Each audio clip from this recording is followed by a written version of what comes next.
पहिला सुरुमा चाहिँ ल यसको ब्याकग्राउन्डको बारेमा चाहिँ कुरा गरौँ है त। नम्बर अफ ह्यान्डसेक कतिवटा हुन्छ भन्ने कुरा है। तिम्रो थोरै यसमा चाहिँ रुल्स भने के हुन्छ त, मिनिमम नम्बर अफ ह्यान्डसेक हुनलाई के त एटलिस्ट 2 जना मान्छे चाहिन्छ हैन, हो कि हैन? अझै सिंगल मान्छे मात्रै भएर ह्यान्डसेक के त पोसिबल हुन्न। यो कुरा रुल चाहिँ तिमीले आन्सर सुरु गर्नुभन्दा अगाडि लेखिदिनु पर्छ के। अझै देयर शुड बी एटलिस्ट के त 2 पर्सन फर के त 1 ह्यान्डसेक भनेर लेख्दा हुन्छ है। अनि 1 पर्सन क्यानट मेक के त एनी नम्बर अफ ह्यान्डसेक भनेर के त नम्बर अफ ह्यान्डसेक भनेको 0 हुन्छ भनेर भन्दा हुन्छ है। ठीक छ? ओके, स्क्रिनमा आइरहेछ अब क्वेशन आयो? आयो। ओके ओके ओके, ल भनेपछि तिमीलाई थाहा भयो नि त हैन? ल सपोज तिम्रो अब अहिले रुममा हैन तिमी एक्लै छौ भने तिमीले अरु कसैसँग चाहिँ ह्यान्डसेक गर्न सक्छौ? सक्दैनौ हैन? ठीक छ? ल तिम्रो रुममा कोही अर्को एकजना साथी चाहिँ एकछिन सुन है त। तिमी अहिले रुम भित्र छौ हैन, र त्यसपछि बाहिरबाट कोही एकजना मान्छे आयो भने त्यो मान्छेले तिमीसँग ह्यान्डसेक गर्छ गर्दैन भनेपछि टोटल नम्बर अफ ह्यान्डसेक कति हुने भयो त? 1 हुने भयो है। ठीक छ? ओके, त्यस्तै गरेर फेरि थर्ड पर्सन चाहिँ रुम भित्र इन्टर गर्यो भने त्यो थर्ड पर्सनले अलरेडी भित्र भएको 2 जना मान्छेसँग चाहिँ के त ह्यान्डसेक गर्छ गर्दैन? गर्छ। अनि थर्ड पर्सनले अगाडिको 2 जना मान्छेसँग ह्यान्डसेक गर्छ भने 2 हुने भयो। र हामीलाई के त यहाँ त टोटल नम्बर अफ ह्यान्डसेक सोधिरहेछ, त्यही भएर के त अगाडिपट्टि नि ह्यान्डसेक कति भएको थियो त हाम्रो? 1 भएको थियो। अनि 1 + 2 भनेको के हुने भयो त? 3 हुने भयो। ठीक छ? त्यस्तै गरेर फोर्थ नम्बर अफ स्टुडेन्ट चाहिँ के त तिम्रो क्लास भित्र अब सपोज भित्र इन्टर गर्यो भने त्यो फोर्थ स्टुडेन्टले के गर्छ त? अलरेडी पहिल्यै 3 जना भएको स्टुडेन्टसँग हात मिलाउँछ कि मिलाउन्न? मिलाउँछ। र अलरेडी यो अगाडि चाहिँ 3 जना भइसकेको मान्छेले टोटल नम्बर अफ ह्यान्डसेक कति बनाएको थियो? 3 बनाएको थियो हैन? भनेपछि अगाडिको 3 प्लस फोर्थ स्टुडेन्ट भित्र आउँदाखेरि त्यसले बनाउने 3 भनेर कति हुने भयो त हाम्रो? टोटल नम्बर अफ ह्यान्डसेक भनेको के त? 6 हुने भयो। ठीक छ? ल भनेपछि अब तिमी यहाँ चाहिँ यो सोलुसनमा चाहिँ मैले के त माथि फर्स्ट स्टुडेन्टबाट सुरु गरेछु हैन? तिमीले चाहिँ के त यसलाई चाहिँ डिसेन्डिङ अर्डरमा चाहिँ तिमीले के त 1 बाट सुरु गर्दै गरेर गए नि हुन्छ है त? यो बुझिन्छ यो कुरा? हो। ल अनि अब है त सपोज क्लासमा 12 वटा स्टुडेन्ट छ भने हैन, भनेपछि 12th स्टुडेन्ट चाहिँ तिम्रो क्लास भित्र पुग्दाखेरि के हुन्छ त? अगाडि त अलरेडी 11 वटा स्टुडेन्ट हुन्छ कि हुन्न? भनेपछि 12th स्टुडेन्ट चाहिँ तिम्रो के त अगाडि जाँदाखेरि भित्र भएको 11 वटा मान्छेसँग हात मिलाउँछ कि मिलाउन्न? मिलाउँछ हैन?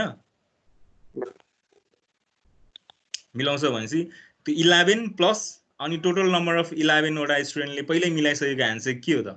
त्यो जोड्यो भने कति आउँछ त मेरो आन्सर भनेको? 66 आउँछ। यो कुरा त तिमीलाई थाहा छ होला है? जस्ट हल्का रिभिजन मात्रै गर्दै है। यो कुरा कुनै कन्फ्युजन छ र? हैन, एकदम सिम्पल छ नि हैन यो कुरा? ओके, भनेपछि जस्ट के त स्टार्टिङ 1 नम्बर अफ स्टुडेन्टबाट गर्दै जाऊ हैन? when there is 1 student total number of handshake भनेको के त 0 हैन? when second student हैन enters into the classroom he makes के त 1 number of handshake, total number of handshake भनेको 1. and third number of student enters into the के त classroom, total number of handshake भनेको के त 1 plus के त 2. यसरी गर्दै गर्दै के त प्याटर्न बनाऊ अनि लास्टमा के त 66 नम्बर अफ ह्यान्डसेक भनेर लेख है। ओके, अब यसलाई चाहिँ फेरि मैले अब उल्टाउँछु के। ठीक छ? उल्टाउँछु भन्दाखेरि चाहिँ अब मैले के गर्छु भन्दाखेरि तिम्रो यदि टोटल नम्बर अफ ह्यान्डसेक मैले दिएर चाहिँ के गर्नु पर्यो त नम्बर अफ स्टुडेन्ट चाहिँ पत्ता लगाउनु पर्यो। ठीक छ? टोटल नम्बर के natural number of sum of natural number थाहा छ नि तिमीहरूलाई? कति हो फर्मुला थाहा छ? Sum of natural n plus 1 upon 2.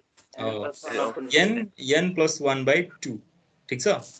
Handshake को लागि चाहिँ n minus 1 upon 2 हो। तर यो चाहिँ तिमीहरूको सर्टकट ट्रिक हो हैन? एक्जाममा चाहिँ नलेख्नु है त्यो फर्मुला भनिरहेको छु है मैले। ठीक छ? हुन्छ सर। ओके, तिम्रो जस्तै सपोज हैन ल यही 66 लाई नै हामीले रिभर्स गरौँ न त है।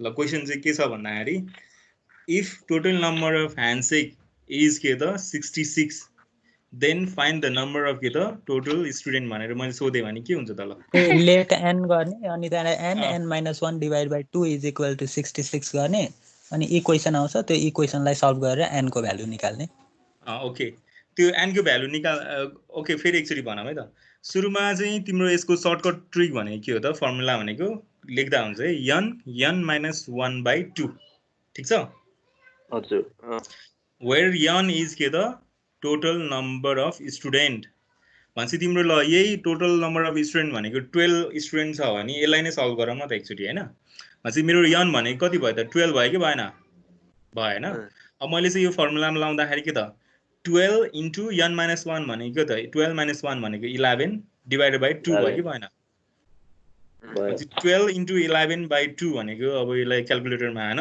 66 आउँछ हैन त आन्सर 66 आउँछ ओके सर्टकट फर्मुला त्यो भयो हैन भनेपछि अब चाहिँ मैले के तिमीलाई रिभर्स गर्दै के यही क्वेशन यदि चाहिँ त्यसो त्यही एउटा निकाल्न मिल्ने आन्सर हैन र सर ओके म एकचोटी सुनाइ त भनेपछि टोटल नम्बर अफ चाहिँ ह्यान्डसेक चाहिँ मेरो 66 छ भने नम्बर अफ स्टुडेन्ट कति छ भनेर मैले सोधेँ कि उल्टाइदिएँ त्यसलाई भनेपछि तिमीले अब चाहिँ के गर्नु पर्यो त भन्दाखेरि त्यो क्वेशन सल्भ गर्ने बेलामा चाहिँ के त टोटल नम्बर अफ ह्यान्डसेक भनेको 66 भयो भनेपछि के आउने भयो तिम्रो एक्सप्रेसन चाहिँ एउटा इक्वेसन बनाऊ न त हैन भनेको त n minus 1 by 2 is equal to के हो त 66 तर यो फर्मुला चाहिँ तिमीले रफमा गरेर देखाऊ तर एक्चुअल सोलुसनमा चाहिँ नगर है एक्चुअल सोलुसनमा चाहिँ तिमी के गर्नुपर्छ भन्दाखेरि यसरी नै प्याटर्न बनाउँदै जाने हो कि गर्ने तरिका सेम हो जस्ट तिमीलाई आन्सर पहिले थाहा हुनुपर्छ भन्ने कुरा मात्रै हो कि त्यो नम्बर अफ पेजेसमा नि त्यही गर्छौँ नि हामीले हैन तिमीलाई पहिल्यै सोलुसन थाहा हुन्छ र एउटा जस्ट प्याटर्न मात्रै बनाएर अनि गरेर देखाउँछौ के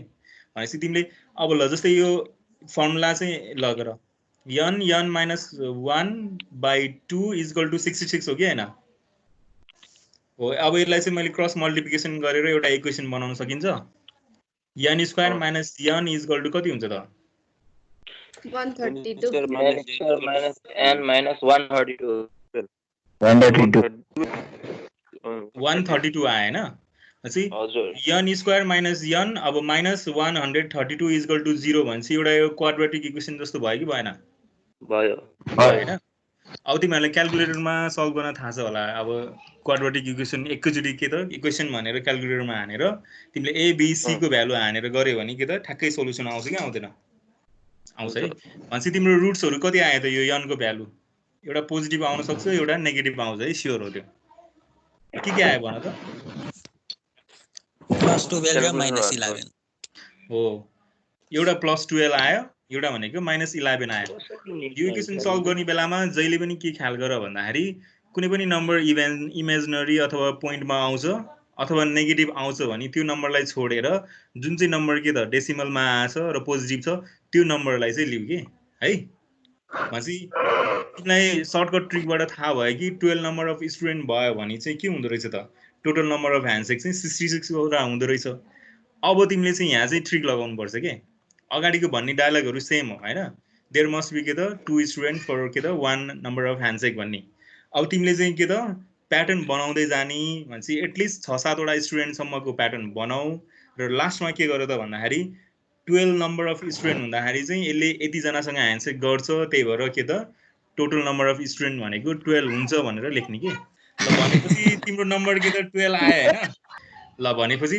तिमीलाई थाहा भयो नि त हैन 12 नम्बर अफ स्टुडेन्ट भयो भने चाहिँ 66 वटा ह्यान्डसेक हुँदो रहेछ अब तिमीले चाहिँ के त रिभर्स गर्दै जाऊ के 1 2 3 गर्दै जोड्दै जाऊ हैन अनि ठ्याक्क 12 मा पुगेपछि चाहिँ अनि 66 वटा हुन्छ त्यही भएर मेरो नम्बर अफ स्टुडेन्ट भनेको 12 हुन्छ भनेर आन्सर देऊ के इक्वेसन गराएर गर्न पाउन्न इक्वेसन गराएर गर्न पाउँछौ तर के त रफमा गरेर देखाऊ के सोलुसनमा चाहिँ नदेखाऊ है सोलुसनमा कसरी गर्ने त सर कुनै र्यान्डम नम्बरबाट स्टार्ट गरेर गर्दा हुन्छ हैन सोलुसनमा ओके कसैले बुझाउन सक्छ मलाई फर्स्टमा चाहिँ हामीले n नम्बर अफ स्टुडेन्ट भनेर लेट गरे अनि त्यहाँबाट रफमा चाहिँ हामीले n को भ्यालु त्यही इक्वेसनबाट निकाल्ने ल अब अहिले यही एक्जाम्पलको लागि गर्यौं भनेदेखि n को भ्यालु 12 आयो 12 भन्ने थाहा भयो अब 12 भन्ने थाहा भएपछि चाहिँ हामीले के गर्ने भने एकजना विद्यार्थी भयो भने नम्बर अफ ह्यान्डसेक कति हुन्छ भन्दा 0 हुन्छ अनि फेरि 2 जना भयो भने 0 + 1 = 1 हुन्छ